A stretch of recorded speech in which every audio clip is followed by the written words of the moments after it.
সফলতার একটা বড় উপায় হচ্ছে যারা আশেপাশের বিভিন্ন ঘটনার দায়কে নিজের কাঁধে নিতে পারে, তাদের সফল হওয়ার চান্সেস অনেক বেশি। এখন প্রশ্ন আসতে পারে, ভাইয়া আশেপাশের দায়কে নিজের কাঁধে নেওয়া মানে আসলে কি?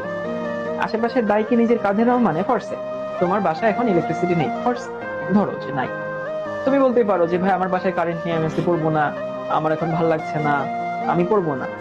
তাহলে তুমি কিন্তু দায়টা নিজের উপরে নিলা না।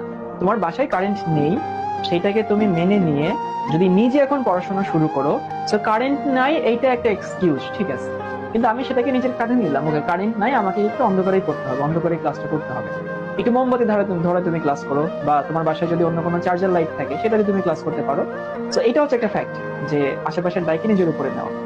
অথবা ধরো তোমার পাশে তোমার একটা বন্ধু আছে যার ফ্যামিলি থেকে তাকে প্রচুর সাপোর্ট দেয়, তাদের ফ্যামিলি ধরো অনেক সলভেন্ট, তার জন্য অনেক ভালো টিচার রাখতে পারে, তার জন্য অনেক বাসায় টিচার রাখছে, এরকম কিন্তু হতে পারে।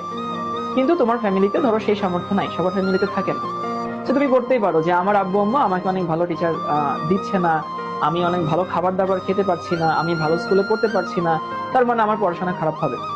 কিন্তু তুমি যদি সেইটাকে দায়টাকে নিজের উপরে নাও যে হ্যাঁ, আমার আম্মু আমার আব্বু যেহেতু আমাকে ভালো টিচার দিতে পারছে না, সেইটাকে আমি নিজের উপরে নিয়ে আমি একটু বেশি পড়াশোনা করবো, ও যদি 3 ঘন্টা পড়ে আমি 5 ঘন্টা পড়বো। অথবা ধরো যে তোমার আব্বু আম্মু তোমার জন্য অনেক দামি জামা কাপড় দিতে পারছে না, অনেক ভালো খাবার দিতে পারছে না, এরকম হতে পারে। তুমি যদি সেটাকে নিজের কাঁধে নিয়ে তুমি যদি ওইটা মিটিগেট করার জন্য বা ওই জিনিসটাকে তুমি নর্মাল করার জন্য বা ওইটাকে মেটানোর জন্য তুমি যদি আরেকটু ভালো পড়াশোনা করো, দেখবে এই জিনিসটা কিন্তু মেনে নিবে।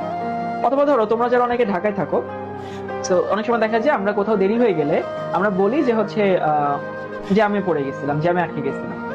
এই যে তুমি যখন বলবা কোথাও এক্সকিউজ দিয়ে বলবা যে আমি জ্যামে আটকে গেছিলাম, এর মানে হচ্ছে তুমি কিন্তু দায়টা নিজের উপরে নিচ্ছ না। তুমি তো জানো আসলে ঢাকায় জ্যাম থাকে, তাই না? তো তোমার কি করা উচিত ছিল? তোমার একটু আগে রওনা হওয়া উচিত ছিল, বাসা থেকে একটু আগে বের হয়ে তারপরে তুমি সময় মতো এখানে আসতা। তো তুমি যদি একটু আগে রওনা হইতা, তার মানে কি ঢাকায় যে জ্যাম আছে এটা তুমি জানো, এবং সেইটা মেনে নিয়ে তুমি একটু আগে রওনা হচ্ছ, তার মানে আশেপাশের দায়কে নিজের উপরে নিচ্ছ।